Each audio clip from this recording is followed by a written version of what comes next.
Son las 8, las 7 en Canarias. Porque las últimas 24 horas de infarto nos dejan prácticamente en el mismo punto en el que estábamos ayer, con la amenaza de una declaración unilateral de independencia.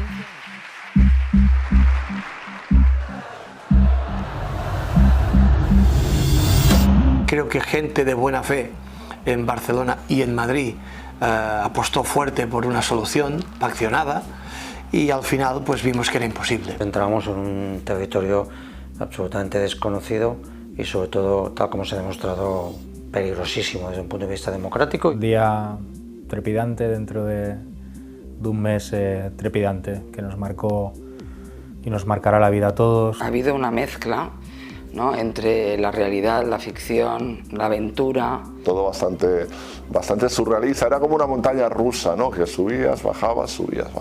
Una usurpación de la democracia por parte del Estado español. Pero al mismo tiempo se abrió un tiempo de esperanza por la vuelta a la normalidad con la aplicación del 155.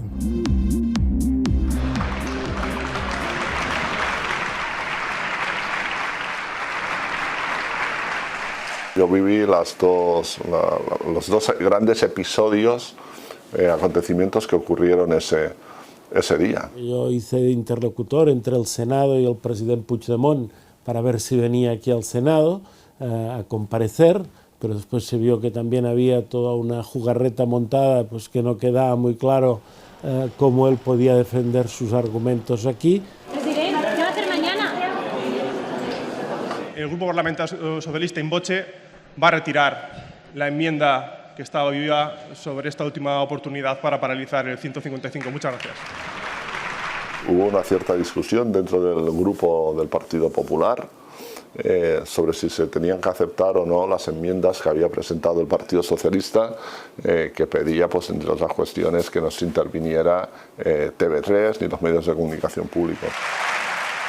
Lo que amenaza hoy a Cataluña no es el artículo 155, sino la actitud del Gobierno de la Generalitat. O sea, lo que aquí era una absoluta barbaridad, ¿no?, incluso un golpe de Estado, que es lo que se sigue diciendo por parte sobre todo de las fuerzas reaccionarias, pues ahí era simplemente respetar lo que la gente había decidido el 1 de octubre, gente que además no tenía por qué ser independentista. Los dos gobiernos se miraban muy de reojo, había un clima de profunda desconfianza y eso hacía que cualquier pequeño paso pírrico que fuera en la buena dirección costaba muchísimo consolidarlo, afianzarlo. Proceder al cese del presidente de la Generalitat de Cataluña, del vicepresidente y de los consejeros que integran el Consejo de Gobierno. Buen día, señor Junqueras.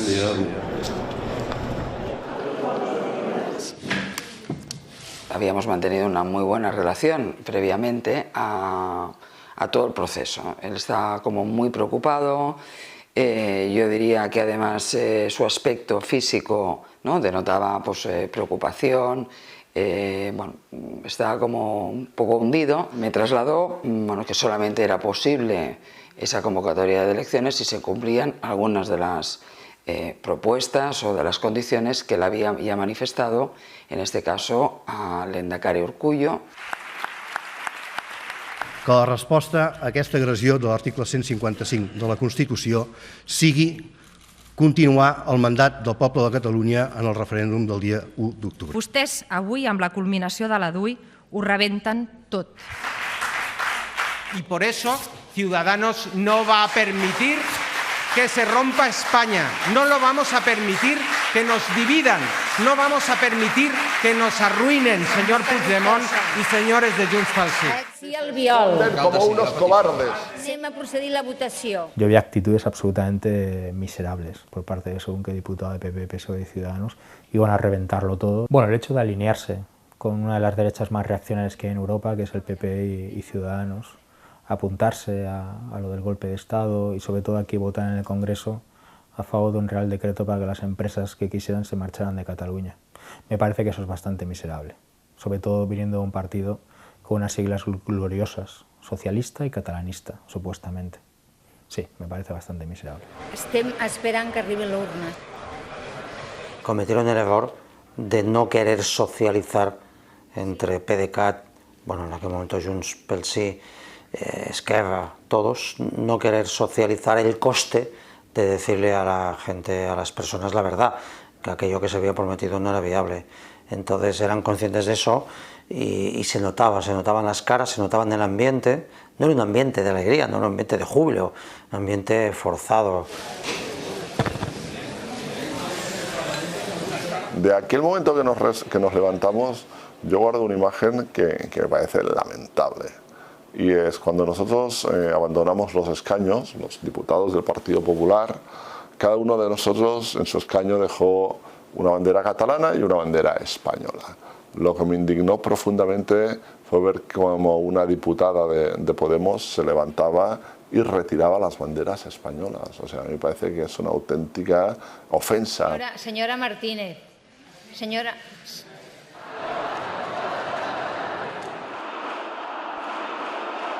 La opinión pública también viene hiper motivada por una nueva dinámica en la que estamos, que es la dinámica virtual que generan las redes sociales, en las que todo es gratis y en las que no solo la opinión es libre, sino a veces incluso la realidad también permite ser inventada y subjetiva, ¿no? Y eso genera un clima pues extraño y yo diría de gestión prácticamente imposible, ¿no?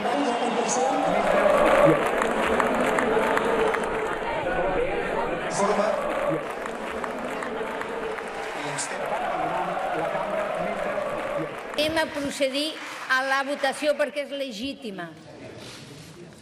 Antoni Balasc y Parisi. Nos parecía que una decisión de esa envergadura como es la declaración unilateral de independencia quería que nosotros asumiéramos la responsabilidad política de explicar bien claramente a la gente qué es lo que hacíamos. Carles Puigdemont y Casamajó.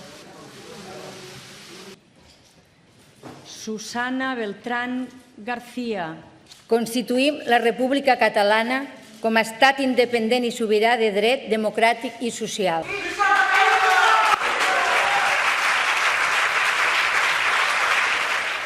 En el Parlamento no hubo caras de alegría porque veíamos las dificultades y veíamos también que algunas situaciones pues, que esperábamos que sucedieran de una forma distinta, pues no, algunas reacciones internacionales que están llegando un año después, en aquel momento pues todo el mundo se escondió un poco y yo creo que los catalanes y catalanas que optábamos por la independencia de Cataluña, en aquel momento nos sentimos un poco solos a nivel internacional.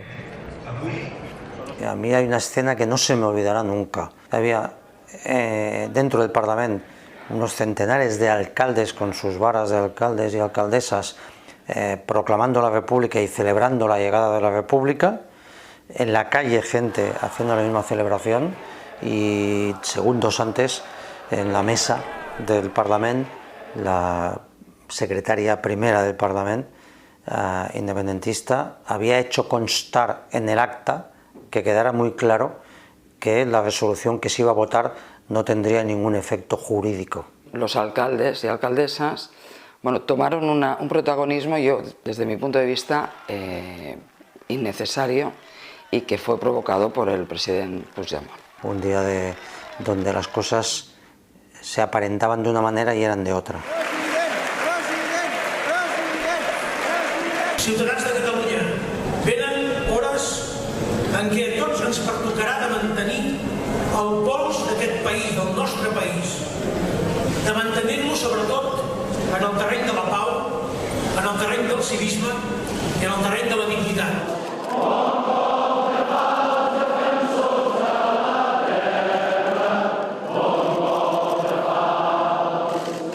Hoy el Parlamento de Cataluña ha aprobado algo que en la opinión de una gran mayoría de personas no solo va contra la ley, sino que es un acto delictivo. Carles Puigdemont tenía una dificultad añadida, ¿no?, a la hora de tomar estas decisiones, y es que algunos finalmente estábamos un poco en nuestra torre de marfil.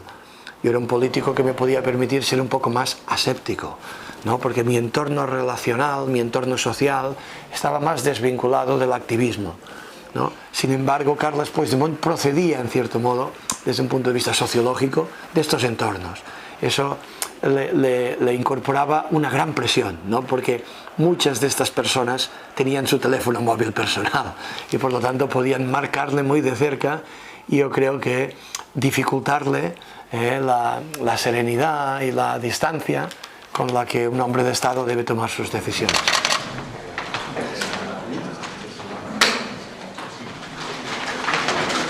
Las decisiones que hemos adoptado esta tarde son para restituir un autogobierno que ha sido liquidado en las últimas semanas por una cadena de decisiones ilegales, arbitrarias y excluyentes adoptadas por los gobernantes de la Generalitat. Por eso les informo que hoy he disuelto el Parlamento de Cataluña y que el próximo 21 de diciembre se celebrarán elecciones autonómicas en esa comunidad autónoma. Nunca imaginé que esto pudiera acabar como acabó. Si algún error grave cometí personalmente, y creo que cometimos algunos, fue el de sobredimensionar nuestra propia fuerza y nuestra capacidad de influencia y nuestra capacidad de negociación y de acuerdo. ¿Cómo te comes que haya un proceso tan transversal en Cataluña en pos de un fin, te guste más o te guste menos, que vaya desde el centro derecha liberal conservador catalán hasta la izquierda más rupturista? ¿Por qué? O sea, ¿qué es lo que aglutina a tanta gente? ¿Y eso es malo? Quizá no. El 155, de alguna forma, condujo a la senda constitucional otra vez, y entonces empezó, digamos, una normalidad institucional que se había perdido, ¿no?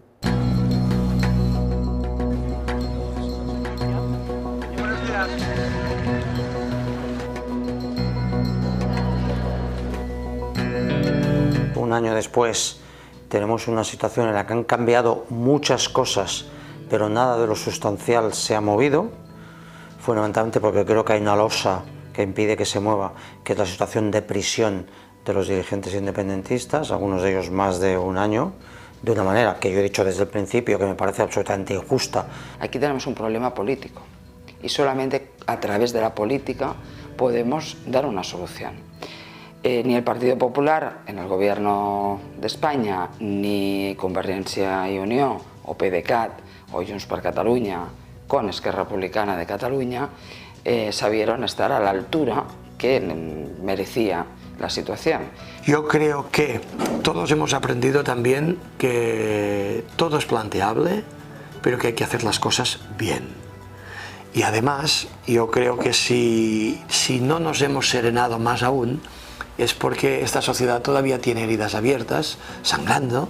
Una de ellas es algunos de sus activistas y de sus políticos en la cárcel. Quieren llegar a conocer, a que se conozcan las sentencias en relación al juicio de los políticos que están en prisión, y en ese momento volver a agitar la bandera del victimismo y convocar unas elecciones para el mes de septiembre u octubre, y de mientras pues ir pasando el tiempo sin tomar ninguna decisión y dando la espalda a los problemas reales que tenemos los catalanes. Nosotros vemos muy pocas diferencias respecto al Partido Popular. Sí que es cierto que es innegable un cambio de formas.